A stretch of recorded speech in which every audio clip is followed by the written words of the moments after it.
नमस्कार, ठाणे लाईव्ह मध्ये सर्व प्रेक्षकांचं अगदी मनापासून स्वागत। माझ्या पाठीमागे तुम्ही पाहू शकता प्रचंड मोठा हा जनआक्रोश जो आहे तो आपल्याला पाहायला मिळतोय आणि मागील 17 वर्षांपासून हे सगळे स्थानिक जे आहे ते घराच्या प्रतीक्षेत आहे। नेमकं काय सगळं प्रकरण आहे आपण त्यांच्याशीच बोलून जे आहे ते जाणून घेऊयात। सर, सगळे नागरिक एकत्र आलेले आहेत, जनाक्रोश पाहायला मिळतोय, नेमकं तुमच्यासोबत काय घडलेलं आहे? 17 वर्षांपासून तुम्ही घराच्या प्रतीक्षेत आहात। आम्ही 2009 पासून इथे घरं बुक केली आहेत। त्यावेळेला लोकांनी ज्या ज्या कारणासाठी घरं घेतली होती त्याच्यानंतर ही केस वाधवान आणि मंडळी HDIL बँक करप्ट झालं। बँक करप्ट झाल्यानंतर केस NCLT मध्ये गेली। NCLT मध्ये आम्ही बरेच वर्ष लढतोय। त्याच्यानंतर या फोरममध्ये आम्हाला plan wise project wise resolution आम्ही पास केलं। 66% का 68% जी टर्मिनॉलॉजी होती ती आम्ही फुलफिल केली। त्याला 3 वर्ष झाली आणि NCLT कोर्ट काही करत नाहीये। वाधवान जे HDILचे जे वाधवान आहेत ते 5 वर्ष तुरुंगात राहिले, पैसे खातायत, मजा करतायत आणि जगात फिरतायत आणि आम्ही आमचे घामाचे पैसे भरलेले आहेत, ते घामाचे पैसे भरून आम्हाला घर मिळत नाहीये। आम्ही फिरतोय कोर्टात आणि दरवेळेला ते नवीन नवीन काहीतरी ऍप्लिकेशन घेऊन येतात आणि कोर्ट त्यांचं ऍप्लिकेशन दाखल करून घेतं आणि पूर्ण प्रोसेस डिले करत जात आहे। आम्ही 15 वर्ष वाट बघितली। ज्या लोकांनी आबालवृद्धांनी घरं घेतलेली आहेत ते आता अर्धे लोक त्याच्यातले गेलेले आहेत। आम्हाला घरं मिळणार का नाही का हे आम्ही आमच्या पैशांनी स्लम रिहॅबिलिटेशनच्या बिल्डिंग पूर्ण केलेल्या आहेत आणि पूर्ण केल्यानंतरही घरं होत नाहीत। घराची जवळपास 70 ते 75% बांधकाम पूर्ण आहे, पण आम्हाला न्याय मिळत नाही आणि हा न्याय त्याला कोर्टही तेवढंच जबाबदार आहे आणि वाधवान तेवढेच जबाबदार आहेत आणि पूर्णपणे ही सिस्टीम फेल्युअर आहे आणि गरीब गोरगरीब आणि सगळ्या लोकांचा जो पैसा आहे तो घामाचा पैसा आहे। इथे कोणाचाही फुकटचा पैसा नाहीये। वाधवांकडे फुकटचा पैसा पुष्कळ आहे आणि ते त्याच्यावर मजा करतायत आणि ते मोकळेत, त्यांना काहीही प्रॉब्लेम नाहीये। ते कोर्टातनं त्यांना सोडून दिलेलं आहे आणि आम्ही त्यांची शिक्षा भोगतोय। मग पैसे भरल्याची ही आम्हाला शिक्षा मिळणार आहे का? माझं नाव जयंत कायरकर आहे। मी 75 वर्ष पूर्ण केलेली आहेत आणि मी कॅन्सर पेशंट आहे। 2 वर्षापूर्वी मी कोर्टामध्ये सतत जातोय। 2 वर्षापूर्वी मी कोर्टासमोर जज समोर सांगितलं की जज साहेब, मी कॅन्सर पेशंट आहे, किती वर्ष जगीन माहिती नाही, माझ्या बायकोला आणि मुलाबाळांसाठी मला घर हवंय। मी माझी सगळी गव्हर्नमेंट सर्वंट असल्यामुळे सगळी प्रॉपर्टी सगळी मिळकत या HDILच्या याच्यात टाकली आणि आजपर्यंत मी बेघर आहे। तर आम्हाला कधी घर मिळणार का? आमच्या मरणाची वाट हे कोर्ट पाहणार आहे। आम्ही EMI भरतो आहे। अनेक लोक इथे अतिशय कष्टात जीवन जगतायत, तर आम्हाला न्याय हवा आहे। मुळात जमानतवरती यांना सोडलं ही चूक आहे। सोडल्यामुळे त्यांनी कोर्टामध्ये अनेक ऍप्लिकेशन्स केले आणि डिले करतायत, विलंब लावतायत आणि कोर्ट प्रत्येक विलंबाला जबाबदार आहे। आमच्या ग्राहकांचं कोर्ट का ऐकत नाही? सुप्रीम कोर्टाचा निर्णय असताना सुद्धा आम्हाला घर कधी मिळणार आणि घर नाही मिळालं तर आम्ही काय बिना घराशिवाय या जगातनं निघून जायचं? हा महत्वाचा प्रश्न आहे। त्यामुळे आम्हाला हे जन आंदोलन, हा आक्रोश आज उभा करावा लागतो आहे। मला जास्त बोलता येत नाही आहे कारण मी कॅन्सर पेशंट असल्यामुळे।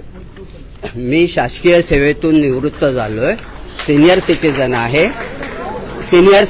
आहे। मला जेवढा फंड सर्व्हिस मिळाला तो संपूर्ण मी या घरासाठी इन्व्हेस्ट केलेला आहे आणि या घराची मी अतिशय आतुरतेने वाट पाहतोय आणि मी आता ह्या स्टेपवर येऊन पोहोचलोय की जर मला घर मिळालं नाही तर माझा जो रूम नंबर आहे 18व्या मजल्यावर तिथे जाऊन मी सुसाईड करायच्या तयारीत आहे। त्यामुळे ह्याची कोर्टाने दखल घ्यावी। जर मी उद्या सुसाईड केलं तर त्याला कोर्ट आणि वाधवान हे दोघं तेवढेच जबाबदार राहतील। 16 वर्षांपासून आम्ही बेघर आहोत। 70% पैसे आम्ही भरलेले आहेत। HDILचे व्हिस्परिंग टावर जो LBS रोड मुलुंड वेस्टला आहे ते देण्यासाठी माझं जे राहतं घर आहे ते मला विकायला लागलेलं आहे। आता आमच्या घरी अबाल वृद्ध आहोत। 16 वर्षापासून मी बेघर आहे। अजून किती वर्ष बेघर राहायचं?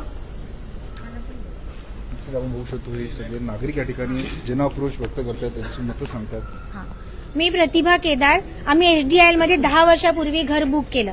त्यासाठी आम्ही आमचं राहतं घर विकलं। शिवाय मी बँकेमध्ये कामाला आहे। मी बँकेतून लोन घेतलं। आता प्रत्येक महिन्याचा माझा जो पगार आहे, सॅलरी आहे, ती HDILच्या लोन इन्स्टॉलमेंट भरण्यामध्ये जातोय आणि आम्ही भाड्याच्या घरामध्ये कसे तरी दिवस काढतोय। माझी 2 मुलं आहेत जी शिक्षणाची बाकी आहेत, त्यांचं शिक्षण कसं करायचंय? मला वाटते मी नोकरी फक्त त्या वाधवांसाठी नोकरी करते. माझ्या मेहनतीच्या पगारावर ते लोक फॉरेनला जाऊन मजा मारतायत आणि आम्ही भाड्याच्या घरामध्ये दिवस काढतोय. आम्हाला आमचं घर मिळायला पाहिजे. आणि कोर्टाला पण माहिती नाही कोर्टाची आणि वाधवांची काय ऍडजस्टमेंट आहे, त्या लोकांचं काय तयार झालेलं आहे. ते लोक तारखावर तारखा या तारखा कधी संपणार आहे. एक तरी काहीतरी फायनल निर्णय हवा आहे. आम्हाला लवकरात लवकर आमचं घर हवं आहे. सर, माझं नाव किशोर रामकृष्ण गुजराती. मी माझी शेतीबाडी विकून माझ्या मुलाकरता इथे घर बुक केलेलं आहे. परंतु आता अशी परिस्थिती आहे की माझ्या मुलगाला मानसिक त्रास झाल्यामुळे मला त्याला दवाखान्याचा खर्च करावा लागतो. परत ह्या घराचे पण EMI भरायचे आहेत. आणि NCLTचा कोर्ट काही निर्णय देत नाही. जेव्हा की माननीय पंतप्रधानांचं स्वप्न आहे की प्रत्येक भारतीयाचं घर स्वतःचं व्हायला पाहिजे, तेव्हा आम्हाला आमचं हक्काचं घर मिळायलाच पाहिजे. आणि याच्याकरता संपूर्ण SDILचे वावदान आणि NCLT कोर्ट जबाबदार आहे. आम्हाला योग्य तो न्याय मिळावा. आम्हाला लवकरात लवकर घर मिळालंच पाहिजे. भेटलंच पाहिजे. नमस्कार, मी संयुक्ता लोकापूर विस्प्रिंग टॉवर्समध्ये बुक केला 2011ला आणि अजूनही आम्हाला घरं मिळाली नाही आहेत. आम्ही EMI भरतोय, सतत भरतोय. आम्हाला 2015ला प्रॉमिस केलं होतं की आम्हाला घर मिळेल, पण आता 2025 आलं आहे तरी आम्हाला घर मिळालेलं नाहीये. वाय? कशाला? NCLT मध्ये आम्ही सगळं केलं आहे. NCLT का बरं दखल घेत नाहीये? आणि we are all common man. We don't have pots of money that Mr. Wadhwan has. Why isn't the law listening to us? We are law-abiding citizens and we expect the law to do something for us. It's been 15 years and 3 years since the project-wise resolution has been passed. Yet we you can see the state of the buildings. It's in such a dilapidated state. We plead that the law listens to us and we get our homes. नक्कीच आपण या ठिकाणी पाहिलं, ह्या 3 इमारती या ठिकाणी उभ्या राहिलेल्या आहेत आणि हे सगळे नागरिक आहेत. यांनी इथे घर बुक केलेलं आपली आयुष्याची जमापुंजी या ठिकाणी दिली होती. त्याच्यानंतर आपण बघू शकतो घराच्या प्रतीक्षेत असलेले हे सगळे नागरिक आहेत या ठिकाणी एकत्र येऊन आज त्यांची जी सगळा हा जनाक्रोश आहे ते व्यक्त करतायत. आम्ही विस्परिंग टॉवर मुलुंड याच्यामध्ये 2010ला घर बुक केलं. माझे मिस्टर 37 वर्ष झालं रिटायर आहेत. त्यांनी सगळे आम्ही घर विकून पैसे दिले त्यांना आणि ते मस्त मजा मारतायत, पण आम्हाला अजून काही घर मिळत नाही आणि सगळं खंडर होत आली बिल्डिंग. मंगलानी साहेबांनी खूप कष्ट घेतलेत आणि ते अजूनही घेत आहेत. याच्यामधले भरपूर लोक मेले. आमच्या घरामध्ये ICU मध्ये पेशंट आहेत. त्याच्यासाठी पैसे खर्च करायचे की आमचे गेलेले पैसे कोण देणार? आम्हाला घर कोण देणार? आम्हाला घर पाहिजे. काही करून आम्हाला कोर्टाने घर दिलं पाहिजे. कोर्ट हे टाइम डिले करतो आणि आम्हाला प्रॉब्लेम होतो. हे नाही झालं पाहिजे. कोर्टाला विनंती आहे की आमचं घर आम्हाला लवकरात लवकर ऑर्डर पास करावी. आमचं घर हा आमचा अधिकार आहे. आम्ही पैसे भरले, आमचा अधिकार आहे. घर आम्हाला पाहिजे. त्यांना बोलायला द्या. Myself Ramakant Joshi. My age is 79 years old. I booked this flat in 2010 and today I've been after 15 years because of Rakesh Wadhwan, who is the promoter of this HDIL. All these problems of this coming because of Rakesh Wadhwan, of chairman and managing director of the HDIL. Even after during 15 years, we have suffered.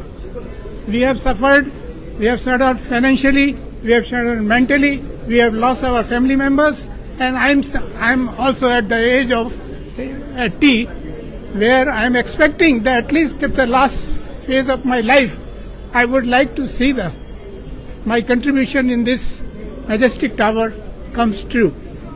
My main problem and my main complaint is that every time the courts are entertaining this Wadhwan, who is responsible, who is the fraudster. He is a link between the bank and the builder. He is being giving undue importance, undue hearing in the courts. And our request in the court is you settle the matter, you give the dates, short dates and all. But they are never giving the short dates and all. They are giving 2 months, 3 months, 4 months and all. We say continuously you keep the matter for at least for a couple of days and finish it off. The business plan The resolution plan is ready from 5 years back. It was passed by the COC, majority members. In spite of all that, the Vadhavan, after he has been released on bail from the jail and all that, he has been interfering like anything. There's undue interference. Too much is there because of Vadhavan, and the height of it, that the courts are also giving undue and respect and hearing to the chairman Rakesh Vadhavan. आमच्या बांध आता तुटत चालला आहे आणि आम्ही एवढे आता आकुळ झालेलो आहोत की मला बोलताही येत नाहीये की मी काय दिवस काढते. म्हणजे मी शिकलेली आहे, सगळं आहे, पण आज मी सगळं EMI, माझा पगार, माझा सगळा जो काय जमापुंजी आहे ती सगळी मी त्या बँकेत टाकते. मग मी मध्यम वर्ग आहे, याचा मी काय दोष आहे का? मी प्रामाणिकपणे EMI भरते, हा माझा दोष आहे का? तर मला प्लीज, मला न्याय हवाय, न्याय हवाय, न्याय हवाय. मी डॉक्टर पाटील, मी माझं घर विकून आणि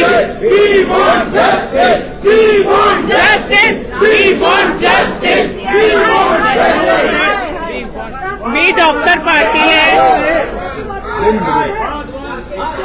सगळं त्यांचं म्हणणं मांडू द्या. मी डॉक्टर पाटील, मी 15 वर्षापूर्वी डॉक्टर राकेश वाधवांचं HDL विस्परिंग टॉवरचं जे फ्लॅट आहे तिथे बुक केला की ते म्हणले मुलुंड वेस्टला जे आहे LBS रोडला, की ते म्हणले आम्ही तुम्हाला 3-4 वर्षात घर देऊ, असं त्यांनी आम्हाला वचन दिलं तेव्हा देताना, आणि आम्ही पैसे भरले पूर्ण. तर नंतर 15 वर्षात ओलांडलेत, आमच्यावर अन्याय झालाय, आम्हाला अजूनपर्यंत घर मिळालं नाहीये, नुसत्या तारखा चालू आहेत. आम्ही आमचं घर विकलं, शेती विकली, सगळं विकून आम्ही पैसे दिलेत त्यांना. आमचं पूर्ण फसवणूक झालेली आहे वाधवांकडून. वाधवान बिल्डरला शिक्षा झाली पाहिजे, आम्हाला आमचं घर मिळालं पाहिजे. मैं हिंदी में बोलता हूँ. मेरा नाम है डॉक्टर BP दुबे. मैंने ये घर 2010 में बुक किया था और मेरी उम्र 72 साल हो गई है.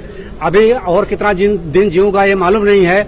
अभी तक मेरा घर हमको मिला नहीं है. इतना दिन से हम लोग घर बुक करके भटक रहे हैं. अपनी पूरी जिंदगी की कमाई हमने इसमें लगा दिया है, लेकिन अभी तक घर मिला नहीं है. और ये 5-6 साल से काम रुका हुआ है. बिल्डिंग जो भी बनाया था वो भी जर्जर हो गई है, वो भी कमजोर होती जा रही है. और वाधवान को छोड़ दिया है इन्होंने बेल पर. उसकी बेल को कैंसिल कर देना चाहिए और कोर्ट को 60 रेट दे करके ये कोर्ट का फैसला जल्दी से जल्दी देना चाहिए, ताकि हम लोग जो परेशान हैं इनके साथ न्याय हो सके.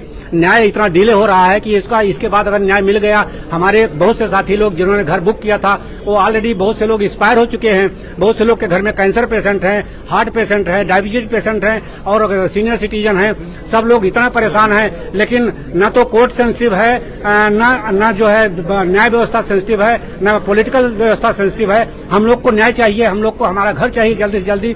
हमने अपनी पूरी जिंदगी की कमाई इसमें लगा दिया है, इसलिए हम लोग को जल्दी से जल्दी न्याय चाहिए. और वाधवान का बेल कैंसिल करके उसको वापस से जेल में डालना चाहिए. वो जेल के बाहर रह करके कोर्ट की व्यवस्था को दुरुपयोग कर रहा है और दुरुपयोग करके इसको न्याय व्यवस्था को डिले कर रहा है. अननेसेसरी पिटीशंस डाल करके न्याय व्यवस्था में डिले करता है, लॉन्ग डेट लेता है, 60 डेट लेकर के 60 डेट दे करके और कंटिन्यूअस हियरिंग करके जल्दी से जल्दी इस केस को फैसला करना चाहिए.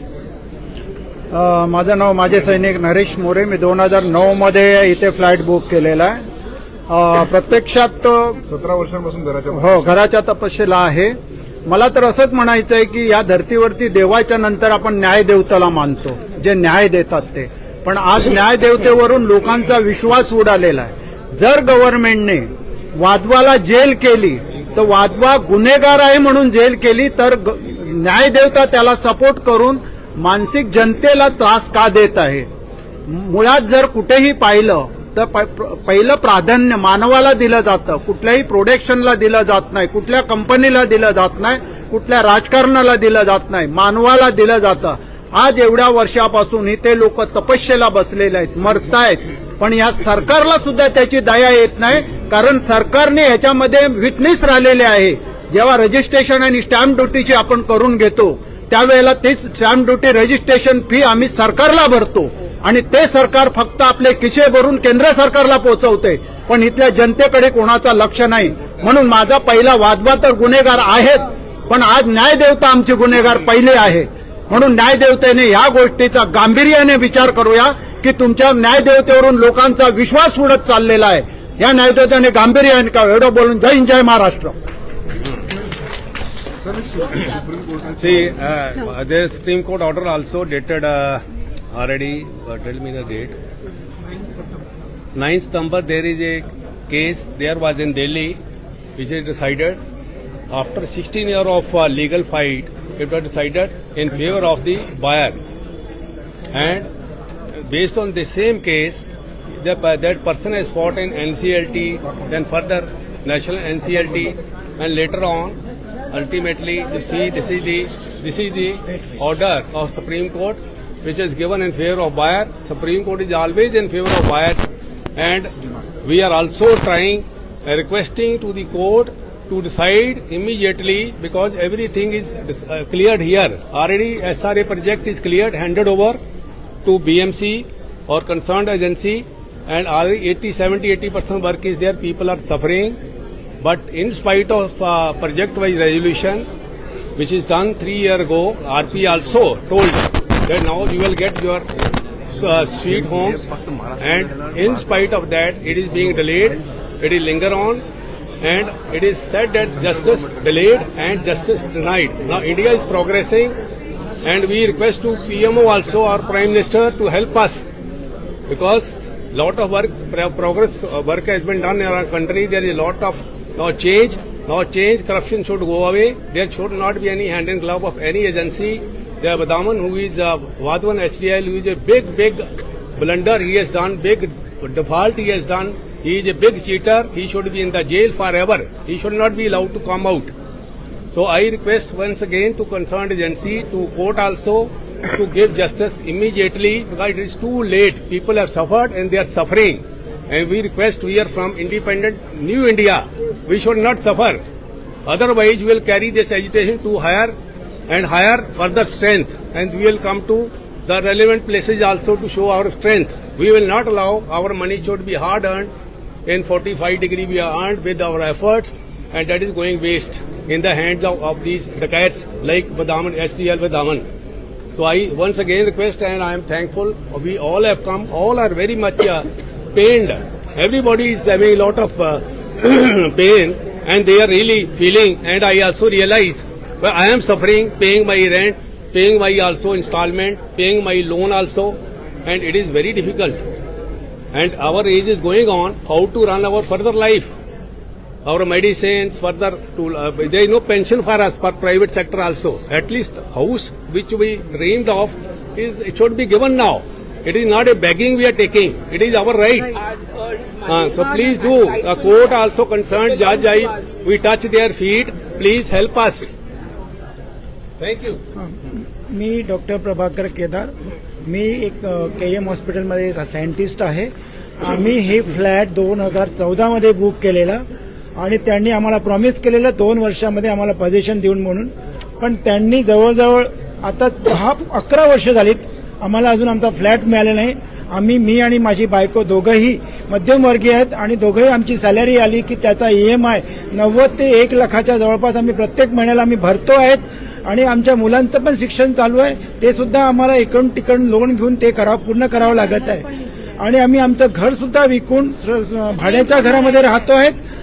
आणि हा जो SDLचा एवढा मोठा चोर आहे, त्यांनी कमीत कमी 1000 करोडच्या वरती घोटाळा केलेला आहे, लोकांचे पैसे घेतलेले आहेत, बिल्डिंग बांधून लोकांना पोझिशन देत नाहीये.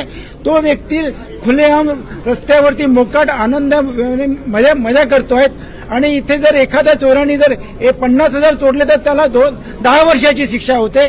आणि हा मोकाट फिरतोय, याला कोर्ट जबाबदार. त्याचे ऐकून कसं घेतात?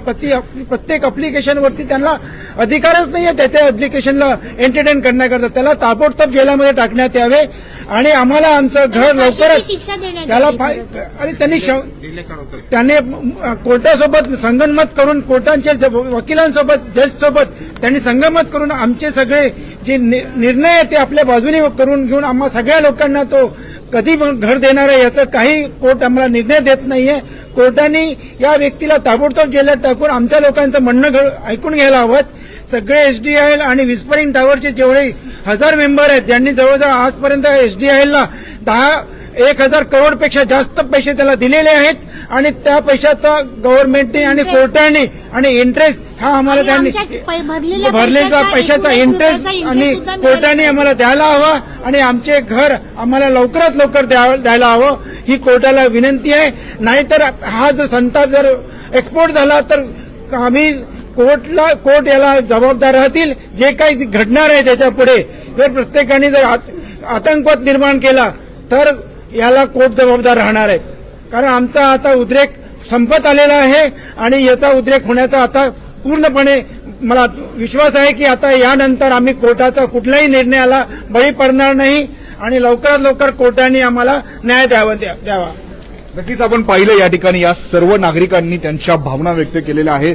मागील 17 वर्षांहून अधिक काळ हे सगळे आपल्या घराच्या प्रतीक्षेत आहेत आणि आपण बघू शकतो तब्बल 2009 पासून त्यांनी या ठिकाणी पैसे जे आहेत ते भरलेले आहेत आणि हा संपूर्ण परिसरात आपण जर पाहिलं तर हे 3 टॉवर या ठिकाणी उभे टाकलेले आहेत. बाजूला म्हाडाचा टॉवर जो आहे तो पूर्णपणे या ठिकाणी तयार झालेला आहे. तब्बल 60 ते 70% काम पूर्ण झालेलं असताना आपण बघू शकतो घराच्या प्रतीक्षेत हे सगळे नागरिक असताना त्यांची मोठ्या प्रमाणात जी आहे ती फसवणूक झालेली आहे आणि आज आपलं हक्काचं घर मिळावं. प्रत्येकाचं स्वप्न असतं आपलं हक्काचं घर असावं, आपल्या हक्काच्या घरात आपण जावं आणि याच घराच्या प्रतीक्षेत मागील अनेक वर्षांपासून हे सगळे नागरिक आपल्याला असल्याचं पाहायला मिळत आहेत आणि हळूहळू हे सगळे एकत्र आहेत. त्यांचा जन आक्रोश आज त्यांनी माध्यमांसमोर मांडलेला आहे.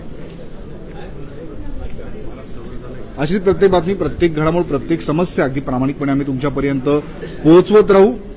अशाच अपडेट मिळवण्यासाठी आताच ठाणे लाईव्हला फॉलो करा.